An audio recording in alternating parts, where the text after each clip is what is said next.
mental masturbation.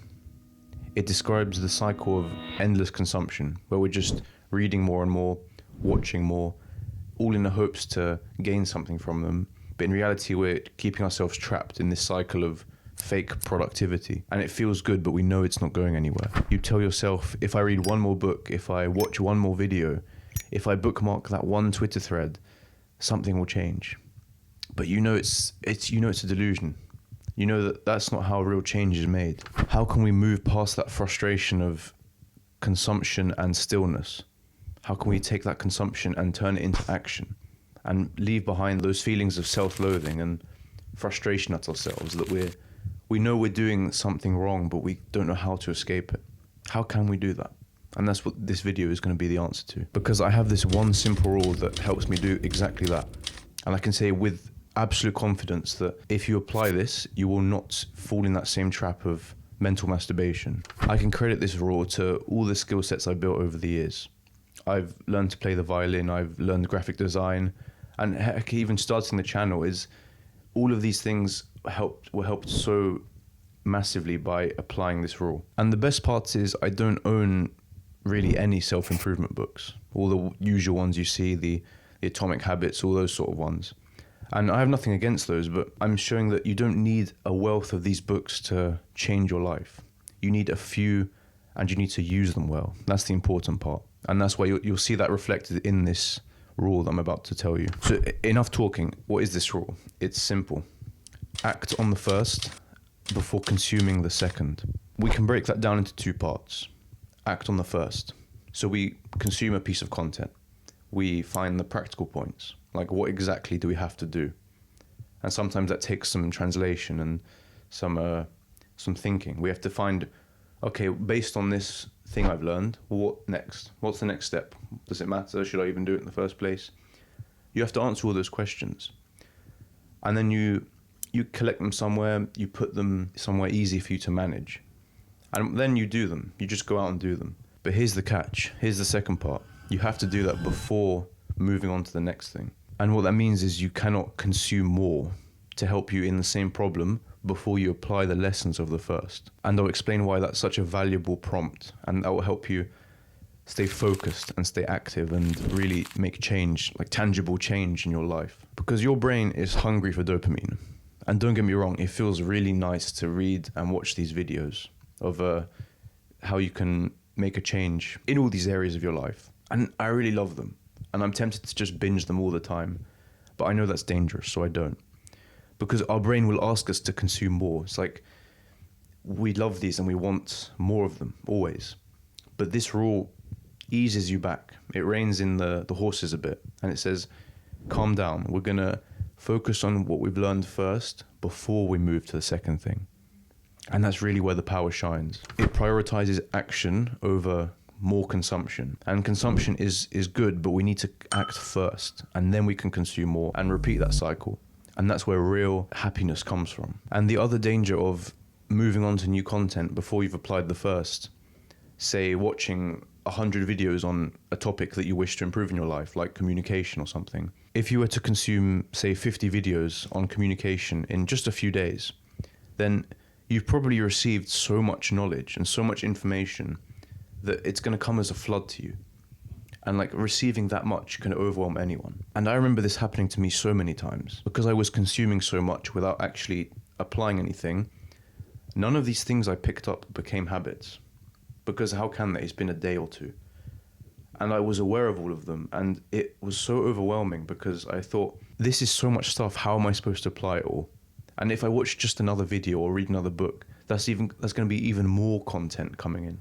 And it's so much noise in a world where you need to signal. You need to signal. And that's what this prompt helps you. Act on the first before consuming the second. So what this asks you to do is apply the first.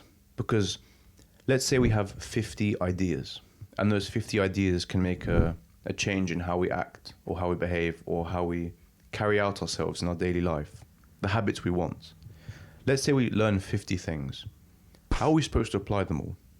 You can't. It's impossible. You cannot apply 50 new ideas and lessons right at once. It's just too much for the brain to handle. And so what this prompt gets us to do instead is we take maybe 1, 2, or 3 that we've learned from a piece of content. We've consumed it, we've identified it, we've done the first stage. After some practice, and it will take practice, it takes time to integrate these things. After some practice, we learn that these things become part of who we are. If you look at yourself now in the mirror and give a little bit of a self-analysis, you'll remember that some things you do now that are just unconscious habit to you were in the past things you never did, and things that you found very difficult to first get in the cycle of. Maybe if you run every day or if you read every day, these were not things you used to do necessarily. And if you remember, it could be really hard to form that habit in the early stages, but you did in the end. And that's exactly what we're trying to achieve in doing this. Because instead of receiving so much at once, we keep it simple and sweet and short. And that allows us to then make it a part of our character, so we can then take in the next wave of information. Like a batch, sort of, processing the next batch. I like to use the example of a deadlift always because it just makes sense. To do a correct deadlift, you have to apply many prompts. You have to tighten your back, you have to brace your core, you have to put your legs in the correct place, you have to make sure your neck is neutral, your spine, all of these things. And that's a lot to take in for a beginner. Just like any habit and just like any consumption of media, we don't do that. We focus on a few things at once with a light weight. And then once we've mastered those, we try and focus on the next thing, because it's kind of hard to put these all together. But if you take them one by one and integrate them, binding them all together, when you've learned everything, will be so much easier. And that's exactly the principle of act on the first, consume the second. You probably want to improve your reading if you're subscribed to this channel. So how can we apply it to our reading lives so that we can move past that horrible feeling of knowing that you walk away from a book and there's something missing, like you're just not good enough? Because it really is a terrible feeling. How can we go from A to B there with this idea? Okay, so picture this. You want to improve your comprehension. You want to improve your reading skills. You want to feel more satisfied when you read. So you pick up some guidebooks and you read them. And you pick up the next guidebook. You read that. And the next one. And the next one. And maybe there's 4 or 5. And you watch a few videos. And then you let those books simmer on the shelf. You just put them back. Maybe you apply 1 or 2 things that resonated with you. And that's okay.